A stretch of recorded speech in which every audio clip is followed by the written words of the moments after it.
मंच पे बैठे हुए मेरे सभी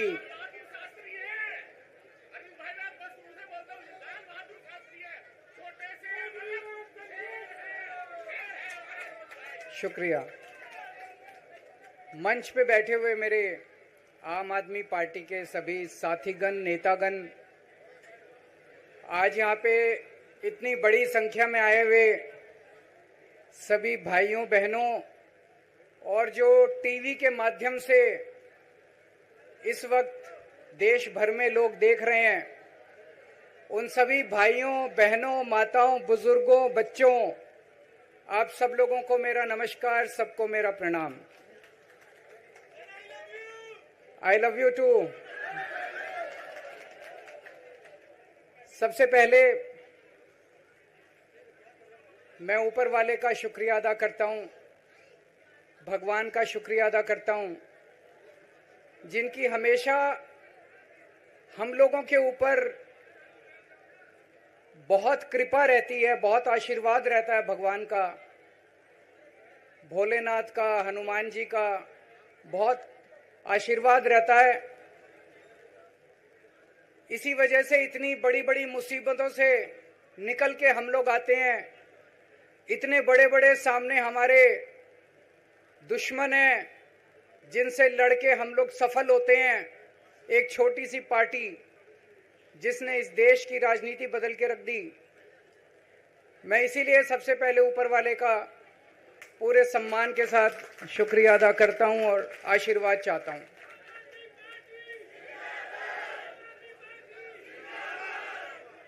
मैं उन लाखों लाखों लोगों का शुक्रिया अदा करता हूं जिन्होंने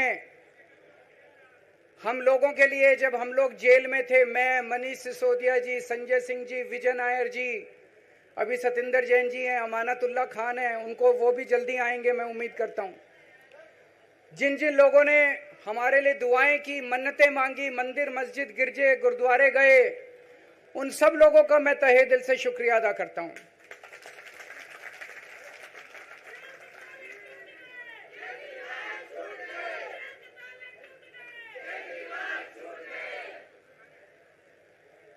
जेल में काफी वक्त मिला सोचने का, पढ़ने का, और कई किताबें पढ़ी, पॉलिटिकल किताबें पढ़ी, अपने स्वतंत्रता के आंदोलन की किताबें पढ़ी, गीता कई बार पढ़ी, रामायण पढ़ी, महाभारत पढ़ी।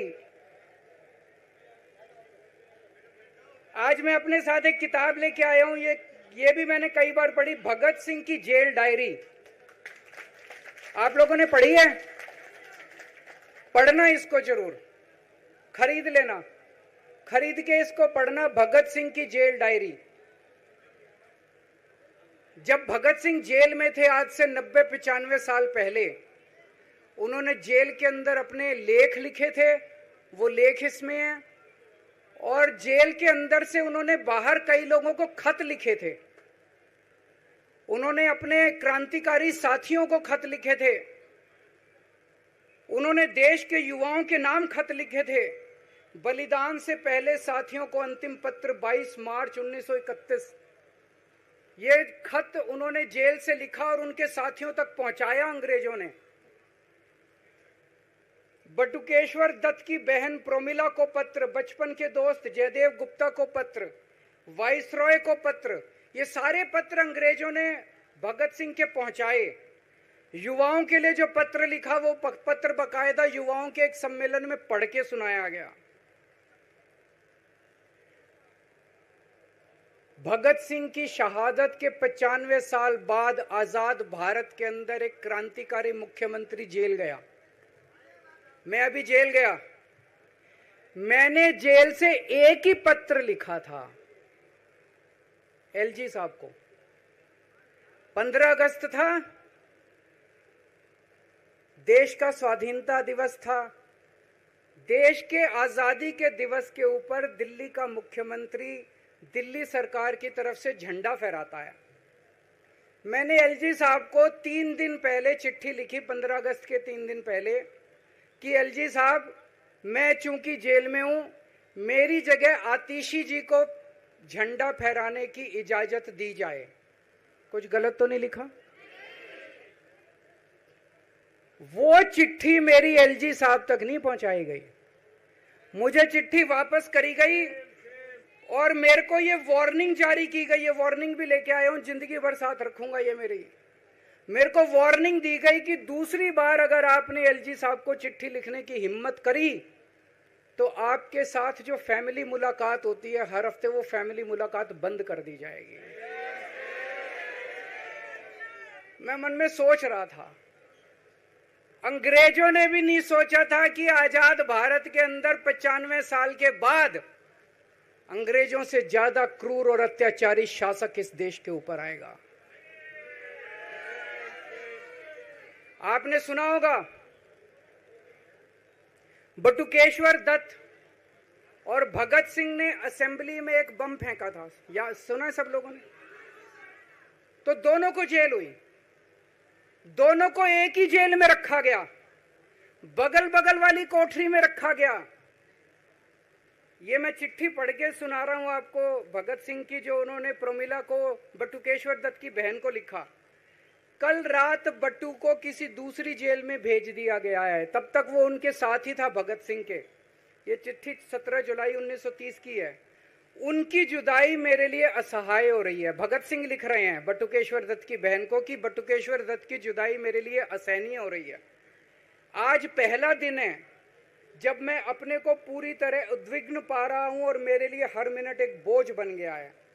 एक मित्र से जुदा होना सचमुच सगे भाई से भी ज्यादा प्रिय थे मेरे को बटुकेश्वर। तो दोनों साथ रहते थे। 95 साल के बाद मनीष सिसोदिया और केजरीवाल एक ही केस में जेल जाते हैं। मनीष सिसोदिया को अलग जेल में रखते हैं, मेरे को अलग जेल में रखते हैं, साथ मिलने की इजाजत नहीं दी जाती। आजादी की लड़ाई जब हुई, जवाहरलाल नेहरू जेल गए, महात्मा गांधी जेल गए, बाबा साहब अंबेडकर जेल गए, चंद्रशेखर आजाद जेल गए, अशफाकुल्ला जेल गए, कितने स्वतंत्रता सेनानी जेल गए, कई कई सालों तक जेल गए। जब वो जेल जाते थे उनसे मुलाकात के लिए उनके साथी उनसे मिलने जाया करते थे, उनके घर के लोग जाते थे, उनके रिश्तेदार उनसे मिलने जाते थे, और जब वो मिलने के लिए जाते थे वो उनसे पॉलिटिकल बातें करते थे। वो उनसे बातें करते थे कि कैसे अंग्रेजों को उखाड़ के फेंकना है, जब मिलने के लिए जेल में जाते थे। जब मैं जेल में था एक दिन संदीप पाठक मेरे से मिलने के लिए आया। मैं भी पॉलिटिकल आदमी हूं, वो भी पॉलिटिकल, हमारी पार्टी का संगठन मंत्री है।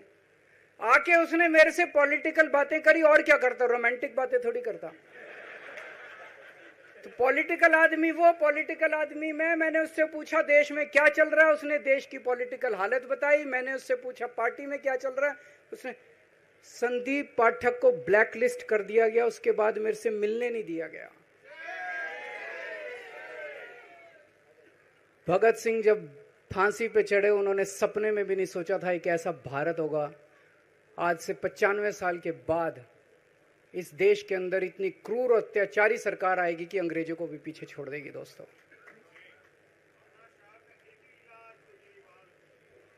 मुझे जेल क्यों भेजा इन लोगों ने? ऐसा नहीं कि केजरीवाल ने कोई भ्रष्टाचार किया, वो इनको भी पता है, मेरे को भी पता है, आपको भी पता है। इन्होंने जेल क्यों भेजा मेरे को? इनका मकसद था आम आदमी पार्टी को तोड़ना। इनका मकसद था केजरीवाल के हौसले को तोड़ना, केजरीवाल की हिम्मत को तोड़ना। इन्होंने फॉर्मूला बना रखा है। आप देख रहे हो किस तरह से एमएलए तोड़ दो, एमएलए खरीद लो, ईडी भेज के डरा दो, सीबीआई भेज के डरा दो, फर्जी केस कर दो, जेल में डाल दो, पार्टी तोड़ दो। महाराष्ट्र में कैसे उन्होंने 2-2 राष्ट्रीय पार्टियां तोड़ दी। पार्टी तोड़ दो, सरकारें गिरा दो और अपनी सरकार बना लो। इनको यह लग रहा था केजरीवाल को जेल भेज देंगे तो दिल्ली में इनकी पार्टी टूट जाएगी, दिल्ली में बीजेपी की सरकार बना लेंगे। इनको लग रहा था पंजाब की सरकार तोड़ के पंजाब में हम अपनी सरकार बना लेंगे, इनके एमएलए तोड़ लेंगे। लेकिन हमारी पार्टी नहीं टूटी, हमारे एमएलए नहीं टूटे, हमारे एमएलए तो छोड़ो, कार्यकर्ता भी नहीं टूटे। इनकी बड़ी बड़ी साजिशों के खिलाफ, बड़े बड़े षड्यंत्रों के खिलाफ केवल आम आदमी पार्टी में ताकत है जो आज इनका सामना कर रही है। इनको लगा केजरीवाल के हौसले तोड़ देंगे। आज मैं आपके सामने खड़ा हूं और मैं पूरे विश्वास के साथ कह रहा हूं कि जेल के इन 150-200 दिन जो मैं जेल में रहा, इन दिनों ने मेरे हौसले को और 100 गुना बढ़ा दिया है, कम करने की बजाय। ये लोग पूछते हैं कि केजरीवाल जब जेल में था इसने इस्तीफा क्यों दिया, क्यों नहीं दिया? जेल में से सीएम के पद से इस्तीफा क्यों नहीं दिया? मैंने इस्तीफा इसलिए नहीं दिया क्योंकि मैं देश के जनतंत्र को बचाना चाहता था।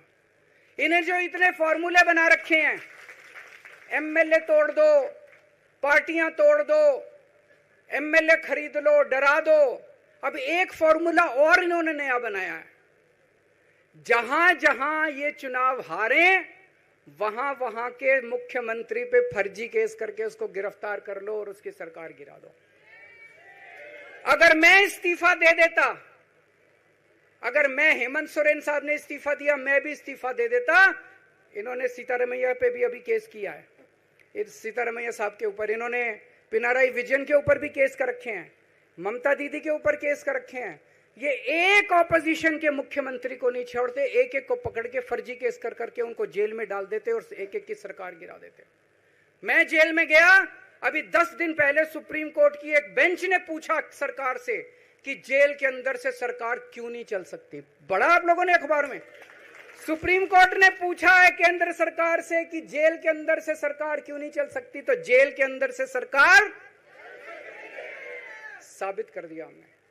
अब मैं देश के सारे नॉन बीजेपी मुख्यमंत्रियों से हाथ जोड़ के विनती करना चाहता हूं, अब अगर प्रधानमंत्री जी हिम्मत करें आप पे फर्जी केस करके आपको जेल में डालें, इस्तीफा मत देना, किसी हालत में इस्तीफा मत देना, जेल से सरकार चलाना हम सबको मिलकर। ऐसा नहीं कि हम पद के लालची हैं, ऐसा नहीं कि मुख्यमंत्री पद हमारे लिए महत्वपूर्ण है, इसलिए क्योंकि हमारे लिए हमारा संविधान जरूरी है, हमारा देश जरूरी है, जनतंत्र जरूरी है, जनतंत्र को बचाना जरूरी है। इतने भारी बहुमत से जीती हुई सरकार, एक बार 70 में से 67 सीट आई, एक बार 70 में से 62 सीट आई, और आप पकड़ के जेल में डाल दोगे और कहोगे इस्तीफा दे। मैं सारे मुख्यमंत्रियों से आज हाथ जोड़ के विनती करना चाहता हूं, इनका ये नया फॉर्मूला भी आम आदमी पार्टी ने फेल कर दिया है, जो इन्होंने नया फॉर्मूला बनाया।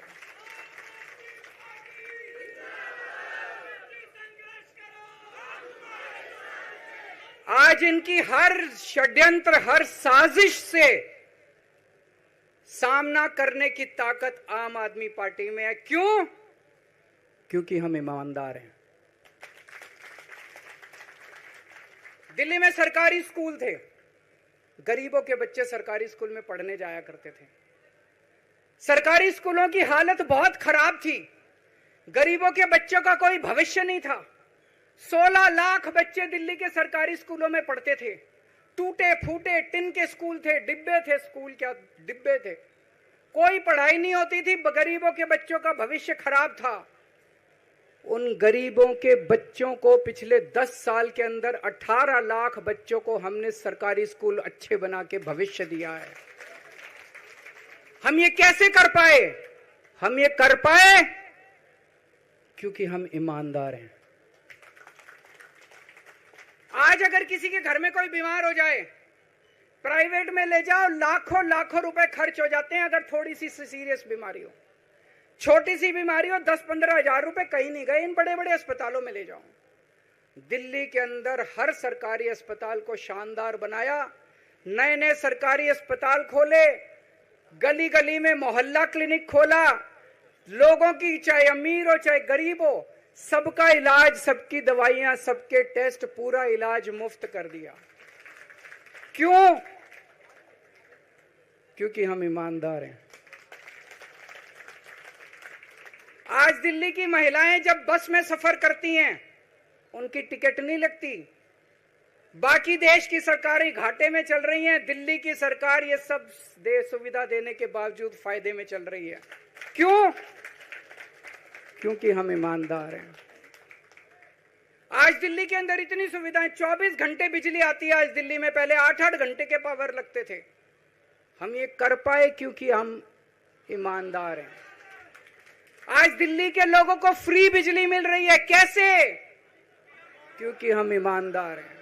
आज दिल्ली में जगह जगह सीसीटीवी कैमरे लग गए, स्ट्रीट लाइट्स लग रही हैं, लोगों को तीर्थ यात्रा कराई जा रही है। इतने कच्ची कॉलोनियों के अंदर पिछले 75 साल में इतनी सड़कें और गलियां नहीं बनी जितनी पिछले 10 साल के अंदर हमने सड़कें और गलियां बना दी। 75 साल के अंदर दिल्ली में इतनी पानी की पाइपलाइन नहीं डली जितने पिछले 10 साल के अंदर पानी की पाइपलाइन डाल दी। कहां से आया पैसा? क्यों? क्योंकि हम ईमानदार हैं। ये हमारी ईमानदारी से डरते हैं, ये हमारी ईमानदारी से डरते हैं। ये बिजली फ्री नहीं कर सकते, क्यों? ये बेईमान है। ये स्कूल ठीक नहीं कर सकते, इनकी 30-30 साल से सरकारें चल रही हैं कई राज्यों के अंदर, 25-25 साल से, 15-15 साल से इनकी सरकारें चल रही हैं। ये स्कूल ठीक नहीं कर सकते, अस्पताल ठीक नहीं कर सकते, ये फ्री इलाज नहीं दे सकते, ये बिजली फ्री नहीं कर सकते, ये 24 घंटे बिजली नहीं कर सकते। क्यों? ये बेईमान, ये बेईमान है। आज इन्होंने ईडी छोड़ दी, इनकम टैक्स छोड़ दिया, दिल्ली पुलिस छोड़ दी, इतने केस कर दिए हमारे ऊपर, और हम डट के खड़े हैं इनके खिलाफ, इनका मुकाबला कर रहे हैं, क्योंकि हम ईमानदार हैं। इसलिए ये मेरे को बेईमान साबित करना चाहते हैं, ये मेरे को बेईमान साबित करना चाहते हैं। मेरे ऊपर कीचड़ फेंक रहे हैं, मेरे ऊपर लांछन लगा रहे हैं, मुझे सुबह शाम गालियां देते हैं, लेकिन मेरे लिए बीजेपी इंपॉर्टेंट नहीं है, मेरे लिए आप लोग इंपॉर्टेंट हो। अगर देश की जनता, दिल्ली की जनता को लगता है केजरीवाल बेईमान है, मैं 1 मिनट के लिए सीएम की कुर्सी पे भी नहीं बैठूंगा। 1 मिनट के लिए मैं बैठने को तैयार नहीं। मैंने अपने जीवन में कुछ नहीं कमाया, मेरा बैंक अकाउंट खाली है, हमारी पार्टी का बैंक अकाउंट खाली है। मैंने जिंदगी में कुछ नहीं कमाया, अपनी इज्जत और अपनी ईमानदारी के सिवा मेरे पास कुछ नहीं है। आज इनकम टैक्स में कमिश्नर की नौकरी करता था, 2000 में नौकरी छोड़ के सन 2000 से 2010 तक 10 साल मैंने दिल्ली की झुग्गियों के अंदर बिताए हैं। कुछ महीने दिल्ली की झुग्गियों में जाके रहा मैं, झुग्गी के अंदर, नंद नगरी, सुंदर नगरी की झुग्गियों के अंदर मैंने गली गली में खाक छानी है कि गरीब आदमी रहता कैसे, उसके घर का गुजारा कैसे चलता है। अगर पैसे कमाने हो तो इनकम टैक्स कमिश्नर की नौकरी बुरी नहीं थी। और जब मैंने नौकरी छोड़ी थी तब कोई पार्टी नहीं थी, कुछ नहीं थी। ऐसा नहीं था कि उस टाइम ये था मुख्यमंत्री बनने चला था या कोई पार्टी, कुछ नहीं था, कोई भविष्य नहीं था, केवल देश के लिए जुनून था कि देश के लिए कुछ करना है, देश के लिए कुछ करने हैं। 49 दिन की सरकार के बाद इस्तीफा दिया था, अपने असूलों के लिए इस्तीफा दिया था, किसी ने इस्तीफा मांगा नहीं था, अपने आप इस्तीफा दिया था। आज के तारीख में, आज के जमाने में कोई अपनी चपरासी की नौकरी नहीं छोड़ता। मैंने मुख्यमंत्री की कुर्सी छोड़ी थी, अपने आप छोड़ी थी। ना पद का लालच है, ना दौलत का लालच है, केवल देश के लिए कुछ करने का जुनून है, देश के लिए कुछ करने के लिए आए हैं।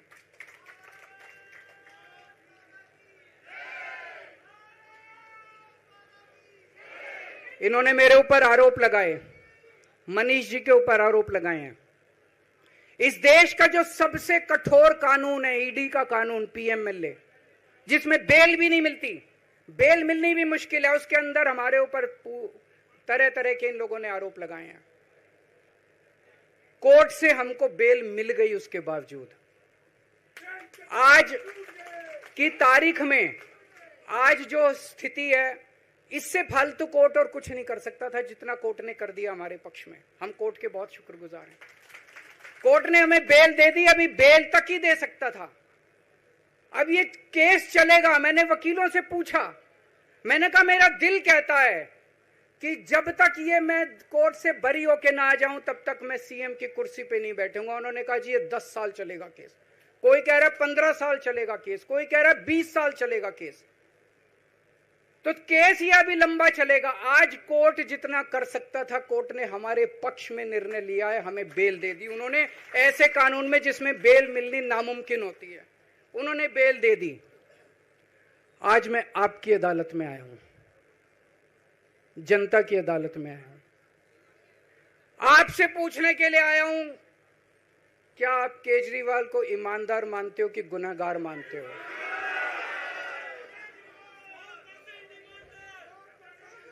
मैं दिल्ली की जनता से पूछना चाहता हूं, मैं देश की जनता से पूछना चाहता हूं कि क्या केजरीवाल ईमानदार है कि गुनहगार है? दोस्तों, 2 दिन के बाद, आज से 2 दिन के बाद मैं सीएम की कुर्सी से इस्तीफा देने जा रहा हूं।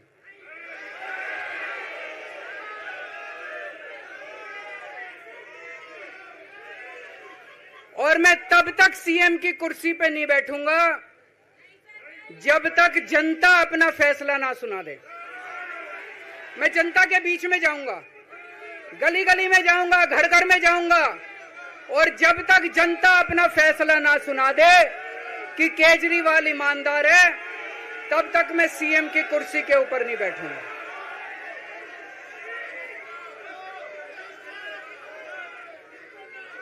आज से कुछ महीने बाद चुनाव है, दिल्ली के चुनाव है। मैं जनता को निवेदन करना चाहता हूं, अपील करना चाहता हूं, अगर आपको लगता है केजरीवाल ईमानदार है, मेरे पक्ष में वोट दे देना। अगर आपको लगता है केजरीवाल गुनहगार है, मेरे को वोट मत देना। आप अगर मेरे को, आपका एक एक वोट मेरी ईमानदारी का सर्टिफिकेट होगा। अगर आप मेरे को वोट देके जिताओगे और अगर आप कहोगे कि केजरीवाल ईमानदार है, तो चुनाव के बाद, उसके बाद जाके मैं सीएम की कुर्सी पे बैठूंगा। तब तक मैं सीएम की कुर्सी पे नहीं बैठूंगा।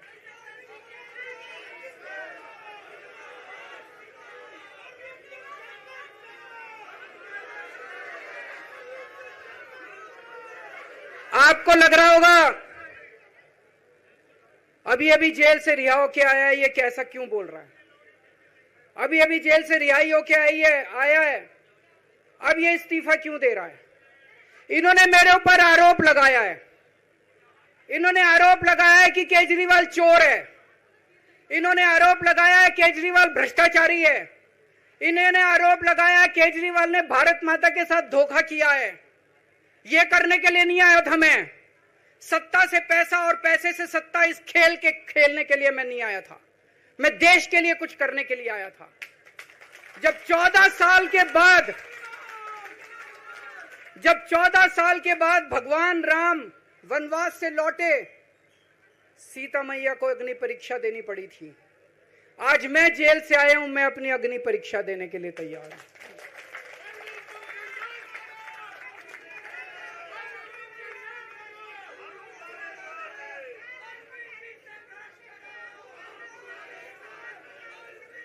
ये कुछ लोग बोल रहे हैं सुप्रीम कोर्ट ने कुछ कंडीशंस लगाई हैं, काम नहीं कर पाएंगे। पिछले 10 साल में इन लोगों ने कंडीशन लगाने में कोई कसर छोड़ी थी? एलजी साहब ने कंडीशन लगाने में कोई कसर छोड़ी थी? केंद्र सरकार ने 1 कानून, 2 कानून, 3 कानून, कानून पे कानून डाल के मेरी पावर छीन ली, पर आपके काम बंद नहीं होने दिए मैंने। ये कंडीशन हमारे लिए कोई वो नहीं रखती, कोई हमारे लिए अड़चन पैदा नहीं करती ये कंडीशन।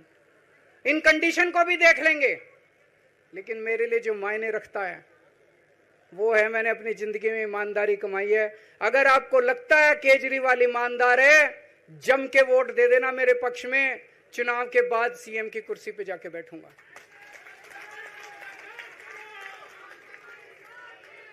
फरवरी में चुनाव है।